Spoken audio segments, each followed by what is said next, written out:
ఈరోజు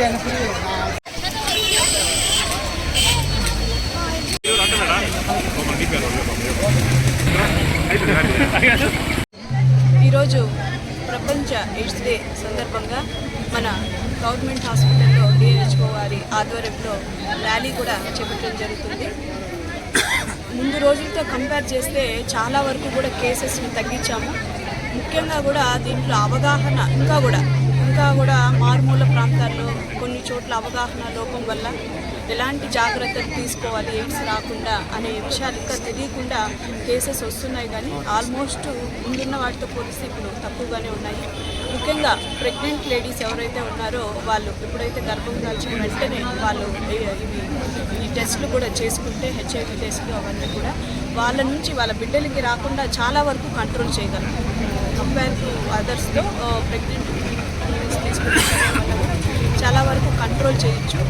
అలాగే ఎవరైతే ఇది ఎయిడ్స్ బారిన పడకుండా రాకుండా ఎక్కువ జాగ్రత్తలు తీసుకుంటే ఈ కేసెస్ని మనం చాలా వరకు తగ్గించాల్సి ఉంటుంది.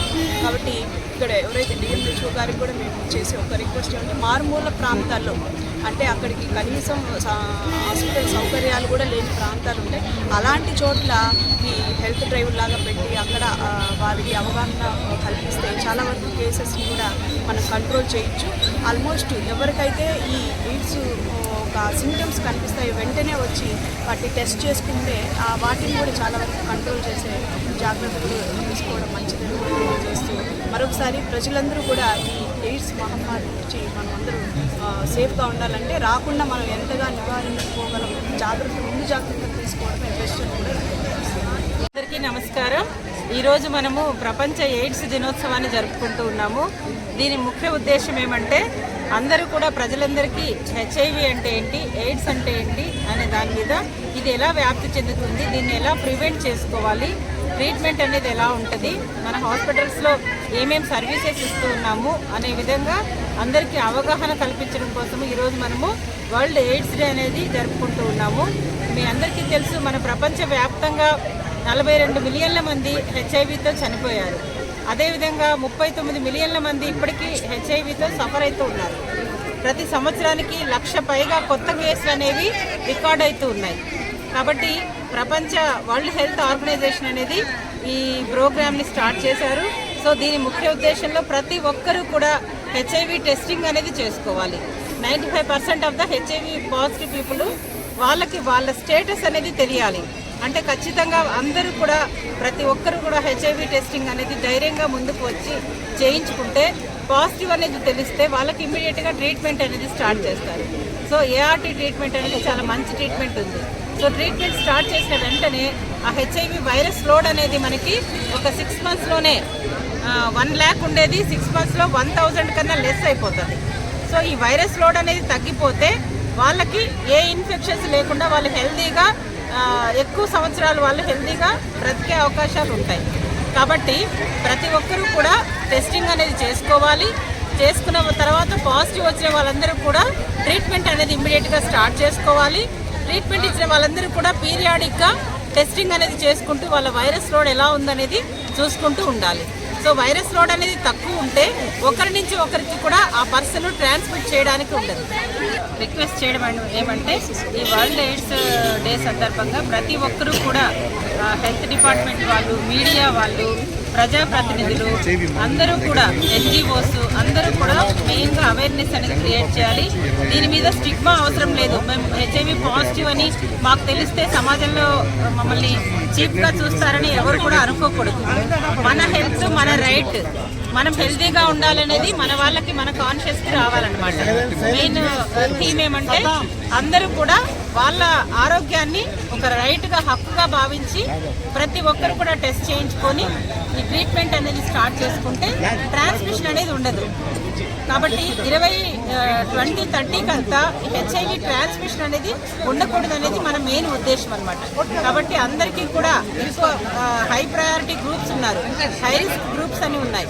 సో వాళ్ళందరికీ కూడా మనం అవేర్నెస్ క్రియేట్ చేయాలి. ఈ ట్రాన్స్మిషన్ అనేది ఇంకా వచ్చే రాబో 6 సంవత్సరాలలో మనము ఈ హెచ్ఐవిని ఒకరి నుంచి ఒకరికి ట్రాన్స్మిషన్ లేకుండా చేయాలి అనేది దీని ముఖ్య ఉద్దేశం. కాబట్టి అందరూ కూడా దీనిలో భాగస్వాములు అయ్యి ఈ హెచ్ఐవి రహిత భారతదేశాన్ని, ప్రపంచాన్ని మనము తీసుకురావాలని అందరినీ కోరుతున్నాను. Thank you. డే సందర్భంగా భారత ప్రభుత్వం ఎయిడ్స్ రహిత సమాజం కోసం చాలా పథకాలు ప్రవేశపెట్టి నిరంతర కృషి చేస్తూ ఉంది. ఇందులో భాగంగా 2017 నుంచి వివరణాత్మకంగా కేంద్ర ప్రభుత్వం యాక్ట్ చేయడం కూడా జరిగింది. దాదాపు ఒక అంచనా ప్రకారం 40,000 మిలియన్లు ఈరోజు ప్రపంచంలో ఎయిడ్స్ బారిన పడి ఉన్నారు. మరీ ముఖ్యంగా మన భారతదేశంలో చూస్తే ఈ కేసులు చాలా తక్కువగానే ఉంది. ప్రపంచంలో అత్యధికంగా ఐరోపా, యునైటెడ్ కింగ్డమ్లోనే ఎక్కువగా ఉండేది. ఈ వ్యాధిగ్రస్తులకంతా కూడా ముందు జాగ్రత్త తీసుకోవడమే ప్రధానమైనటువంటి కార్యక్రమం. అంటే prevention is better than cure అంటారు. ఆ విధంగా గతంలో అయితే వాళ్ళను వెలుగట్టడం, ఐసోలేషన్లో పెట్టడం, మానసికంగా కృంగింపజేయడం ఇలాంటివన్నీ కూడా ఉండింది. కానీ ఈరోజు అవంతా ఏమీ లేవు. అందరూ మంతకొండే ఉన్నారు. సేఫ్ సెక్స్ అలవాట్లు చేస్తే ఎయిడ్స్ రాకుండా ఉంటుంది. గతంలో మీ అందరూ కూడా తెలిసి మీడియాలో ఈ దేశంలో, మన దేశంలో ఒకే ఒక ఏకవాక్యం, పులిరాజుకి ఎయిడ్స్ వస్తుందా అనేటువంటి ఒక వాక్యము దేశం మొత్తం మీద చాలా మంచి అవగాహన కలగజేసింది.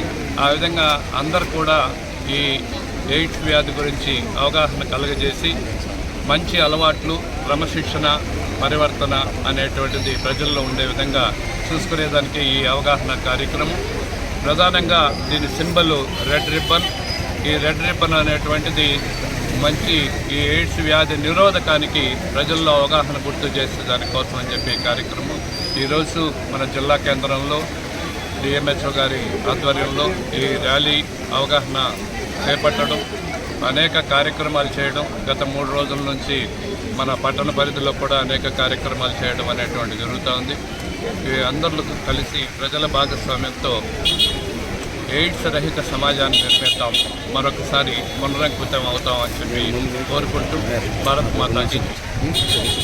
చిత్తూరు జిల్లాలో ఈరోజు 3 రోజులుగా అవగాహన కార్యక్రమాలు గాంధీ విగ్రహం దగ్గర జరపడం జరిగింది. ఈరోజు చిత్తూరు హెడ్ క్వార్టర్స్ హాస్పిటల్ నుండి ర్యాలీ కూడా జరుగుతుంది. మెయిన్గా చిత్తూరు జిల్లాలో 3,981 మంది హెచ్ఐవి పాజిటివ్ పేషెంట్స్ మన దగ్గర మందులు తీసుకుంటున్నారు. దాంట్లో దాదాపు ఒక 2,000 మందికి మాత్రమే పెన్షన్స్ వస్తున్నాయి. మేము అందరికీ పెన్షన్స్ రావడానికి కృషి చేస్తున్నాము. ఇంకొకటి ఏమంటే 2017లో హెచ్ఐవి యాక్ట్ అనేది ఒక యాక్ట్ అనేది పాస్ చేసింది సెంట్రల్ గవర్నమెంట్. ఈ యాక్ట్ ప్రకారం ఏమంటే ఎవరిదైనా హెచ్ఐవి యొక్క స్టేటస్ను డిస్క్రిమినేట్ చేసినా, వాళ్ళ పట్ల తక్కువగా మనము ప్రవర్తించినా దాదాపు ₹1,00,000 వరకు జరిమానా విధించబడుతుంది. కాబట్టి హెచ్ఐవి యాక్ట్ మీద ప్రజల్లో అవగాహన కల్పించాలి. ఇంకొకటి ఏమంటే మారుమూల ప్రాంతాలంటే ప్రతి health and wellness centre 2,00,000 population, 2,000 పాపులేషన్కి మన జిల్లాలో ప్రతి హెల్త్ అండ్ వెల్నెస్ సెంటర్ ఉంది. అక్కడ బీఎస్సీ నర్సింగ్ చేసినట్టు ఎంఎల్హెచ్పి ఉంటారు. అక్కడ కూడా హెచ్ఐవి కిట్లు పెట్టాము.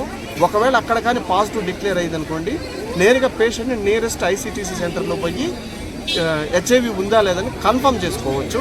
ఒకవేళ పాజిటివ్ కన్ఫర్మ్ అయితే ఇమ్మీడియట్గా ట్రీట్మెంట్ ఇవ్వడం జరుగుతుంది. మా గణాంకాల ప్రకారం చూస్తుంటే దాదాపు మా దగ్గర 3,000 మంది, 3,900 మంది ట్రీట్మెంట్ తీసుకుంటున్నారు. దాదాపు అందరిలోనూ 3,500 మంది వరకు వైరస్ లోడ్ <1000 ఉంది. అంటే మనం ఇచ్చేటటువంటి ఏఆర్టీ మందులు సక్రమంగా పనిచేస్తున్నాయి. నాకో నుంచి మాకు డైరెక్ట్ సప్లై కాబట్టి ఆ మందుల వల్ల ఏ దుష్ఫలితాలు లేవు. కాబట్టి మందులు కొరత ఏమీ లేదు. కాబట్టి ఆ మందులు కరెక్ట్గా తినాలి, ప్రైవేట్ బారిన పడకూడదు. ఇంకొకటి ఏమంటే వాళ్ళ మందులు తగ్గి <1000 వైరస్ లోడ్ వచ్చిందనుకోండి, వాళ్ళ లైఫ్ స్పాన్ పెరుగుతుంది, వాళ్ళకి ఏ ఇన్ఫెక్షన్స్ రావు, వాళ్ళ వల్ల ఇంకొకరికి జబ్బు కాదు. కాబట్టి దీన్ని ప్రజల్లో విరివిగా ప్రచారం చేయాలని